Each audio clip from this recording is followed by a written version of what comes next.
We begin today's show in Haiti, where deadly violence continues between armed groups and police in Port-au-Prince. On Tuesday, UN Rights Chief Volker Turk deplored what he called the unprecedented scale of rights abuses in Haiti. There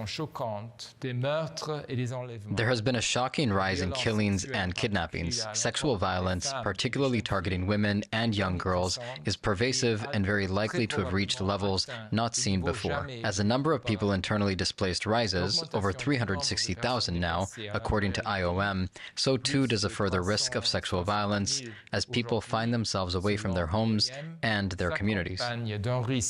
The scale of human rights abuses is unprecedented in modern Haitian history, inflicting a humanitarian catastrophe on an already exhausted people.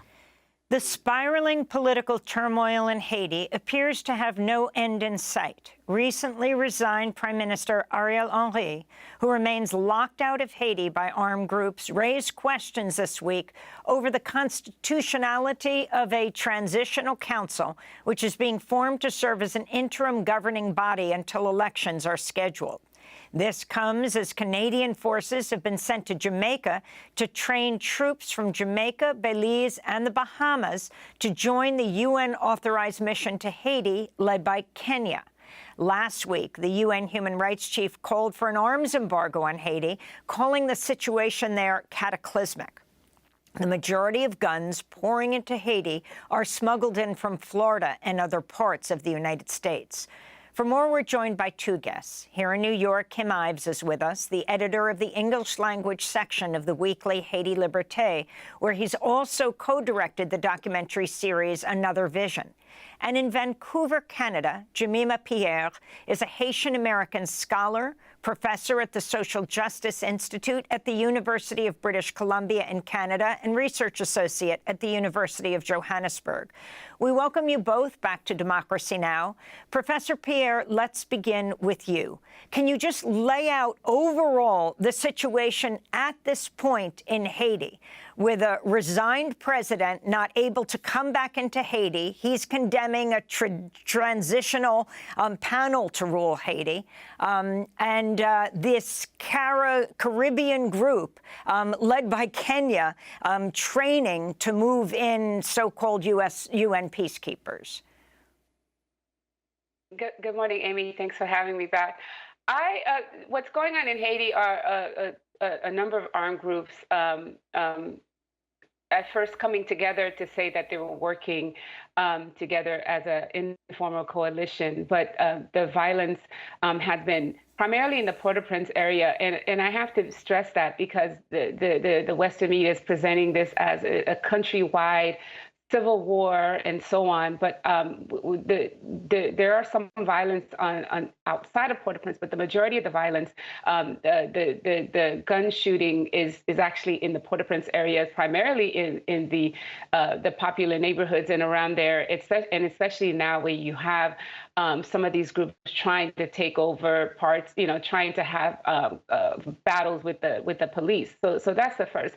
The second thing that we have to talk about then is this supposed presidential council that the U.S. is putting together using CARICOM as the front-facing party. CARICOM is the Caribbean communities, using CARICOM as the front-facing party to basically say that they have a supposedly Haitian-led solution for a transition in Haiti. The problem with that so-called Haitian-led solution is that it's the U.S., France, and Canada, which, as we've known before, are the major forces that have destabilized Haiti, at least in the past 20 years. They're the ones leading the discussion, U.S., France, Canada, Brazil, leading the discussion along with the Caribbean community.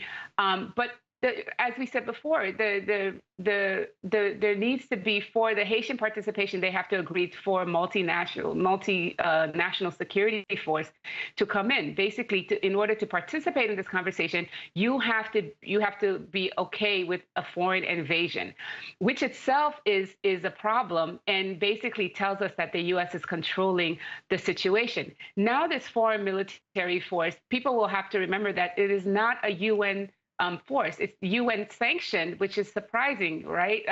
But it is a force that is coming in with absolutely it's not even clear what its mandate is. There's a 33-page document that talks about the security force, but we don't know what the rules of engagement will be. How will we prosecute the inevitable war crimes that I think will happen when you have foreigners coming in and shooting at a population? But the other thing is Canada is training Jamaicans, Bahamians to come in as if they're coming into a war zone, and that itself bodes badly for us for people in Haiti. And so I think this is a terrible situation in the sense that what's happening in Port-au-Prince is a result of guns being brought into the country from the U.S., Dominican Republic, and Jamaica. But the other thing is that whatever solution that the U.S. is having is a completely inadequate and unconstitutional and illegal solution. And even the military force that the U.S. is trying to bring in, we have to remember they tried to get Brazil to lead it, Canada to lead it. They all said no. That force itself is not constitutional because it was asked by an illegitimate government, Ariel Henry, from 2022. So it's a terrible situation. But I think the idea that there's a Haitian-led solution coming is actually a false one and one that is misleading. And Professor Pierre, I wanted to ask you about this transitional council. It's supposedly been meeting now for several weeks, and nothing seems to have come out of it. How is even the decision making of this council? Is that transparent? Is it by vote, by consensus? And could you talk a little bit more about the council? Well, we don't know much about the council, and it's not transparent. These are supposedly negotiations happening between CARICOM and especially the Guyanese president, who has been very belligerent about these members of this community, the Haitians that they've chosen to participate in this discussion, that they have to agree to this multinational mission. Apparently, they came up with this. Members of the council have been chosen. Some people dropped out in terms of leadership. The council is made up of supposedly people chosen by the U.S., members of the political class, the old political class that people really don't want to have anything to do with, but key members of that. And there's infighting amongst them. But recently, just I think a few days ago, the president of Guyana sent a letter to Ariel Henry to get his permission to ratify this transitional council, which itself should tell us everything we need to know. The fact that this ousted illegitimate prime minister has to have a say in this transitional council. So I'm not sure, at first they were saying that they were giving them 48 hours to come up with a council to allow this transition. And the U.S. thinks it needs this council in order to make it seem like a military force coming into Haiti is legitimate. But I'm not sure how far we're going to get with that because I think for Haitian people, this is a completely obscure process that leaves regular people out of the discussion. Yeah, I'd like to bring in Kim Ives of Haiti Liberté. Kim, you recently helped an American YouTube personality there, Addison Pierre Malouf, who was kidnapped, obtain his release. Could you talk about what happened there and your sense of what's going on in Haiti? Yes, Juan, this was a YouTuber who went down and thought he was just going to drive from Cape Haitian, where he'd flown into, down to Port-au-Prince and interview Jimmy Cherizier, known as Barbecue. And he was kidnapped along the way. He spent 17 days in jail. He paid some ransom, or his family paid some ransom, friends. And once they paid, they weren't released. The kidnappers wanted more. And that's when they published the thing last Friday. Dan Cohen, the co-director of Another Vision, and myself saw this come up on the radar and immediately called Cherizier and said, "What's going on? I thought you guys were stopping, you were going to shut down the kidnappers." And he said, "Let me get on it." And a few days later, he managed to convince or pressure L'Amour Saint-Jour, the kidnapper, to release Your Fellow Arab, as this YouTuber is called.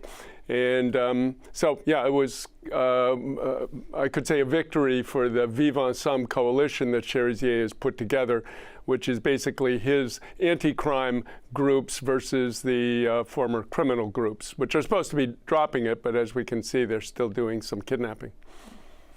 Can you talk more about, go ahead, Juan. No, I was just going to ask him about this issue of what we hear in the media is that these are all criminal gangs that are operating, but you have a different perspective on that. And I'm wondering if you could elaborate on the distinctions that you've tried to make with some of these gang groups or these paramilitary groups, really. Sure, completely. This is a revolutionary process we're watching unfold in Haiti. These are basically armed neighborhood committees. Some of them have gone down a criminal road. Others are fighting against the criminals. And as a result, the U.S. is afraid of this because the anti-criminal groups led by Cherizier have a revolutionary agenda. They want to change the system in Haiti. They want to overthrow it. And the U.S. flagged him as a danger early on. We have been looking into him carefully over the past 4 years and seen that he's the genuine article as far as we can see. And they're trying to always demonize the Haitian people. They did this a century ago in 1915 when Charlemagne Perrault organized what were at that time also considered bandits, the Cacos, who had been sort of rural ruffians who would ride into Port-au-Prince and overthrow a government and that sort of thing. But he forged them into a guerrilla force which fought the U.S. Marine occupation of 1915 that landed, was in the country till 1934. And they were all called bandits. So they always have to demonize, criminalize the people's resistance, and that's what we're seeing today when they tried to put all the armed groups of the Haiti's popular classes into one bag called the gangs. Kim, I wanted to go to a documentary series you did in 2022 called Another Vision that tells the story of Barbecue, of Jimmy Cherizier and the revolutionary forces of the G9 family and allies. Let's go to a clip. You're sick, Dad? What do you have? You have pain? A pain in your leg? I can't even stand up. You can't stand up? Did you go to the hospital? Why didn't you go to the hospital? I have no money. I have nothing. You have no money to go to the hospital? No. Okay. I'm going to finish doing this video to show the entire world the conditions you are living in. This is a person, a Haitian born and raised nappy hair, a child of Dessalines, same as me. Where a group of men have taken the country hostage and joined with a bunch of politicians, and they've reduced the people to the misery they're living in today. So that's Barbecue, Jimmy Cherizier, talking to a man in a flooded-out area, very poor neighborhood. Talk about why he got the name Barbecue and what you see happening right now. As Professor Pierre was saying, why is Ariel Henry even weighing in now? Hadn't he resigned? And it was Cherizier who demanded, along with the other armed groups, that he not come back and that he did resign.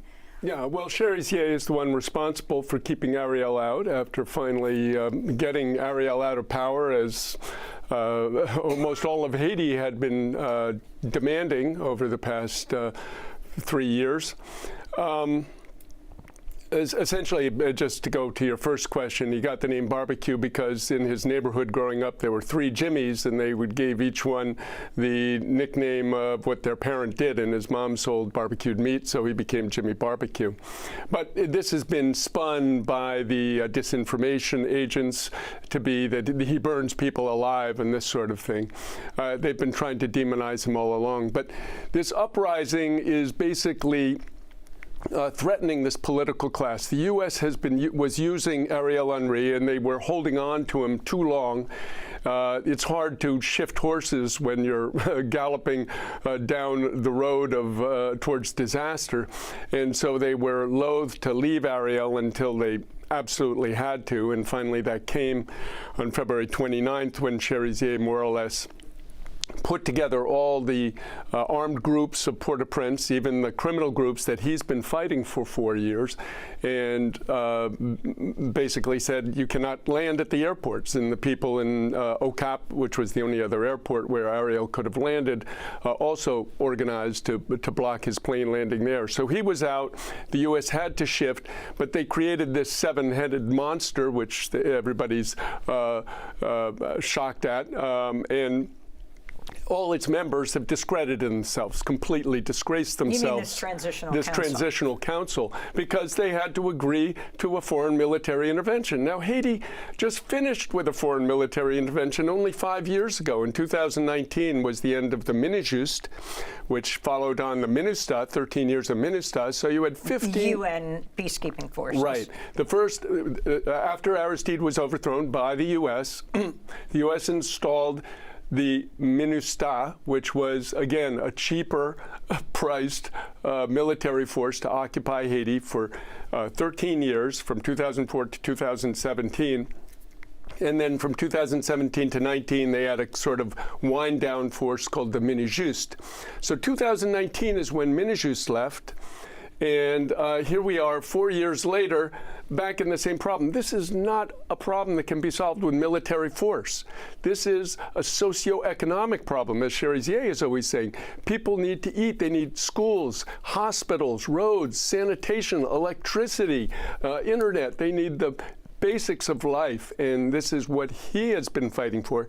And this is, you know, the essence of any of these revolutions, which we've seen throughout history. I mean, the Bolsheviks had their revolution on the basis of land, peace, and bread. So the people are demanding change, and right now, this political class, which basically the oligarchy was using the criminal gangs to attack Cherizier. They've been fighting for the past 4 years.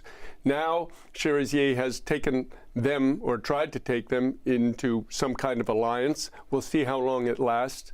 It's a little bit, you have to think like Mao Zedong with Chiang Kai-shek in the early 40s to drive out the Japanese from China.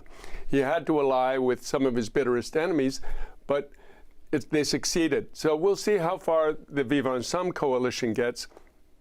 It's going to be a messy process, as revolutions always are. Professor Pierre, I'd like to get your take on the situation, and also the Kim Ives analysis that some of these armed groups have revolutionary potential or attempting a revolution. Well, the truth is, well, not the truth, but part of my the reality is a lot of people I haven't seen that. So part of it is a controversial take from Kim, who I respect. I do think I'm actually a lot more agnostic about what's going on in terms of these armed groups and what they will end up doing at this in the future. But at this point, a lot of people in the popular neighborhoods and so on and so forth see these armed groups as the groups that have really impacted their lives in the poor neighborhoods, and they see them as people who are getting arms and money from the oligarch, from the political elite, and so they don't necessarily make that distinction. And so, you know, so my point of view is that you know, if this is a revolution, we're waiting for it to actually